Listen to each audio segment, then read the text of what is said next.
다음으로 붕괴 조짐을 보이고 있는 자영업자 문제를 살펴보겠습니다. 곽승규 기자가 나와 있습니다. 곽 기자, 코로나19가 창궐했을 때보다 더 힘들다는 아우성이 여기저기서 들리는 것 같습니다. 네, 자영업자들이 왜 장시간 노동에 시달리면서도 돈은 제대로 벌지 못하고 있는 건지 구조적인 문제점을 알아봤습니다. 7년째 굽네치킨 가맹점을 운영하고 있는 피세준 씨. 아르바이트 직원 1명과 휴일도 없이 일합니다. 저는 한 13시간, 14시간 보통 해요. 보통 새벽까지 하니까 피곤하고. 지금은 생존이에요. 생존을 하고 있는 거예요. 생계가 아닌 생존을 하고 있다고 생각을 해요. 네. 여기에서 인기 메뉴의 가격은 19,900원.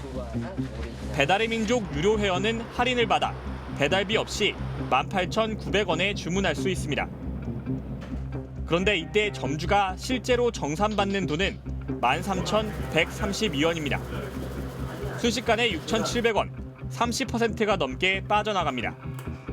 배달비 3,400원에 중개 이용료, 결제 정산 수수료, 그리고 고객 할인 비용까지 부담하기 때문입니다. 30%. 이게 그냥 없어지는 거예요. 무료 배달을 하면서 매출은 똑같거나 늘었지만 몸은 힘들고 마진이 없는 거예요. 남은 13,132원에서도 비용은 계속 빠져나갑니다. 핵심 원재료인 닭값을 포함해 포장용기와 같은 부자재 비용, 여기에 아르바이트 직원 인건비와 월세, 전기, 수도요금 같은 공과금까지 제하면 2만 원짜리 치킨 한 마리를 팔아 남는 돈은 1,000원에서 2,000원 사이입니다. 즉, 점주 몫은 10%도 안 된다는 뜻입니다. 본인의 인건비는 고려하지도 않은 수치입니다. 소위 말해서 많은 분들이 버티자. 왜냐하면 희망 고문을 당하는 거는 있겠지만 그래도 지금보다 나빠지진 않지 않느냐. 뭐 이런 실정으로 버티고. 프랜차이즈 자영업자가 본사와 배달 플랫폼 사이에 샌드위치처럼 끼어 있는 사이. 적자였던 배달의 민족 운영사 우아한 형제들의 영업이익은 2022년 4,200억 원에서 2023년 7천억 원으로 가파르게 성장했습니다. 그 배당과 관련해서 한 말씀 이렇게 드린다면 저희가 사실 스타트업에서 시작해서 해외 투자를 받아서 엑시트를 한 기업인데 해외가 투자를 할 때 그런 흑자 전환에 성공한 지난 2022년 배달의 민족은 주문당 1,000원이던 배민 배달 중개 수수료를 주문 금액의 6.8%씩 받는 정률제로 바꾸고 배민 배달의 단건 배달비도 5,000원에서 6,000원으로 올렸습니다. 그 배달의 민족 홈페이지 들어가 보면 그 자기 자회사에게 배달을 선택할 수밖에 없도록 화면을 그렇게 구성을 해놨어요. 유인해놓은 거예요. 예? 네. 다 갑니다. 그러면 이 배달 몰아주기 아니에요. 그 부분은 확인해서 법 위반 여부를 판단해 보겠습니다. 이에 대해 우아한 형제들 측은 더 정확한 배달 품질을 위해 프리랜서인 배달원에 대한 호출 및 동선 관리를 직접 수행하는 것일 뿐 배민 배달은 일감 몰아주기가 아니라는 취지의 입장을 밝혀왔습니다. 여기에 최근 배달 앱들은 월 회비를 내면 무료 배달을 이용할 수 있는 서비스 가입을 적극적으로 유도하고 있습니다. 요기요와 쿠팡이츠에 이어 배달의 민족도 중개 수수료를 최고 9%대로 인상했습니다. 지난 7월 출범한 배달 플랫폼 입점업체 상생협의체는 3개월 넘게 수수료율 합의안을 도출하지 못하고 있습니다. 그게 이제 말은 무료 배달이지만 사실상 그 부담이 자영업자들이 결국에는 다 부담을 해야 되는 수수료 인상으로 이어지고 그게 결국엔 또 다시 음식값 인상으로 올라가거든요. 결국에는 점주도 피해, 그다음에 라이더도 피해, 그다음에 소비자도 피해를 보고 이익은 오로지 배민과 쿠팡이츠 같은 배달 앱들만 가져가는 지금 이런 상황이라고 볼 수 있을 것 같습니다. 그렇다면 굽네치킨의 본사인 GM푸드는 어떨까? 최근 3년 매출액은 증가했지만 영업이익은 감소했습니다. 그런데 더 들여다보면 이익이 늘어난 곳들이 있습니다. 굽네치킨의 주 재료인 닭과 부산물은 플러스원이란 업체가 도축을 한 뒤 유통업체인 크레치코를 통해 GM푸드로 납품됩니다. 플러스원의 영업이익은 2022년부터 30억 원대로 뛰었고 크레치코 역시 2021년엔 적자를 봤다가 2022년부터 매출과 영업이익이 꾸준히 늘었습니다. 닭값이 불안정하던 2022년 6월 본사가 원재료 공급가 결정 방식을 고정 가격제에서 시세에 따른 변동 가격제로 바꾸면서 2022년 3월 6,215원이던 부분육 가격은 지난 8월 말 기준 9,365원까지 올랐습니다. 같은 기간 인기 메뉴의 가격은 18,000원에서 19,900원으로 1,900원 올랐는데 원재료 값은 3,000원 이상 오른 겁니다. 굽네치킨은 홍철호 대통령실 정무수석이 지난 2005년 동생과 공동 창업한 프랜차이즈입니다. 홍 수석은 도축업체 플러스원의 지분 98.4%를 소유하고 있고 유통업체인 크레치코는 홍 수석의 세 자녀가, 본사인 GM푸드는 홍 수석의 동생 홍경호 회장 일가가 소유하고 있습니다. 홍 수석 일가는 지난해 플러스원에서 7억 원의 배당을 받고 45억 원을 빌린 것으로 확인됐습니다. 이 내용은 전형적인 편법적 경영권 승계와 일감 몰아주기 전형이라고 보는데 어떻게 생각하십니까? 사실관계를 확인해 봐야 될 것 같습니다. 이에 대해 굽네치킨은 다른 브랜드들은 이미 변동가격제를 적용하고 있었으며 현재 생닭 시세도 최근 3년간 최저 가격으로 떨어져 변동제로 인해 가맹점 수익이 증가했다고 밝혔습니다. 일감 몰아주기 의혹과 관련해선 국내는 홍경호 회장이 최대 주주이며 홍철호 수석과는 지분 관계가 전혀 없다고 반박했습니다. 플러스원은 45억 원의 대여금은 신규 사업 투자금이고 사업이 개시되면 곧 상환될 자금이라고 설명했습니다. 한 기업 분석연구소가 주요 프랜차이즈 128곳의 데이터를 집계한 결과 최근 3년간 가맹본사의 매출액은 32.2%, 영업이익은 77.8%가 늘었습니다.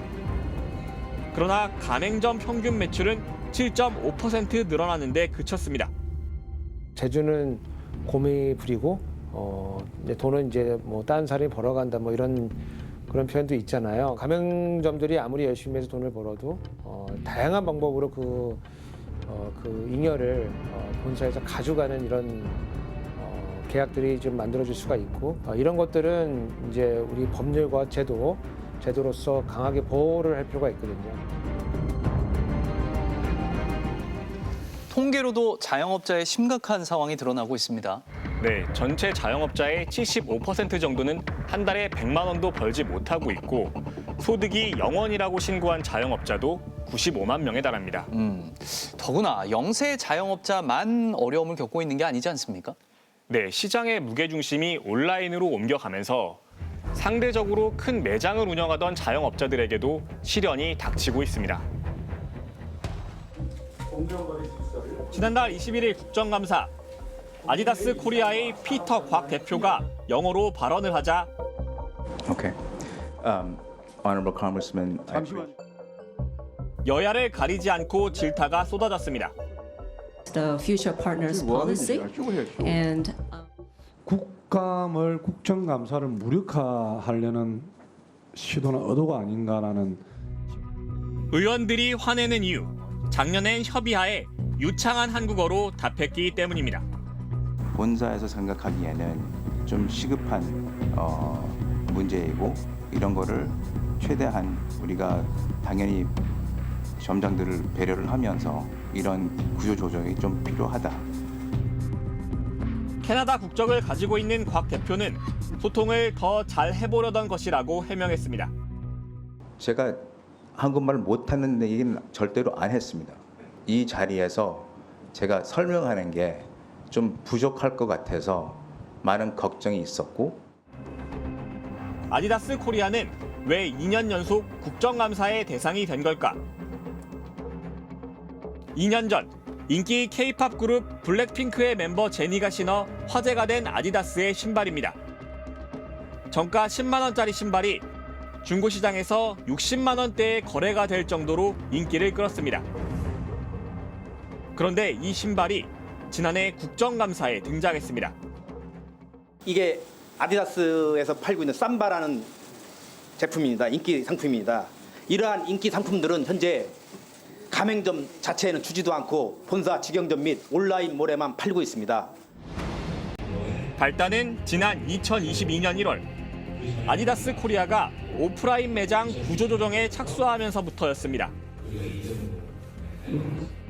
점주 100여 명 중 퓨처 파트너로 선정되는 20명을 제외한 나머지에겐 2024년까지만 상품을 공급하고 2025년엔 계약을 끊겠다고 통보했습니다.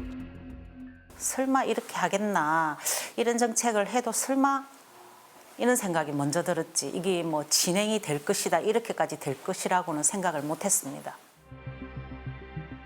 온라인 중심으로 사업 방향을 틀면서 주문을 받으면 가까운 영업점에서 상품을 배송해 매출을 공유하는 방식으로 운영하던 온라인 쇼핑몰 운영도 본사가 배송까지 전부 하는 방식으로 바뀌었습니다. 그러면서 인기 제품들은 온라인과 본사 직영점 위주로 공급되기 시작했습니다. 러닝 열풍 속에 아디다스 공식 앱에서 베스트셀러로 소개되고 있는 러닝화. 일반 매장에 가보니 찾을 수가 없습니다. 하루 오는 손님의 100이 있으면 90이 그런 인기 상품을 찾으러 오세요. 여기 매장에 오면 없다라는 것을 아니까 점점 이제 기존에 오던 손님들도 끊기는 그런 상황이 반복되고 있죠. 구조 조정에 들어간 후 지난 2021년 69억 원이던 아디다스 코리아의 영업이익은 2022년에 746억 원으로 10배 이상 수직 상승했습니다. 반면 108명이던 아디다스 점주는 49명으로 줄어들었고 7명은 파산 선고를 받았습니다. 내년 6월이면 아디다스 코리아가 제시한 유예기간 3년도 끝납니다. 저희가 이제 그나마 뭐 자연스럽게 없어지길 바라는 그런 느낌을 지울 수가 없어요, 지금. 그러니까 너희들은 시간이 되면 어차피 나갈 사람들이니까 너희들이랑 대할 이유가 없어. 이런 상황인 거죠. 지난해 국감 당시 아디다스 코리아는 점주들의 어려움을 잘 검토해 보겠다고 했지만 실제로는 대화 한 번 이뤄지지 않았습니다. 한 차례 공문 보낸 거 말고 다른 상생 대화 관련된 게 있습니까? 아니요, 없었습니다. 네. 자, 곽근엽 증인.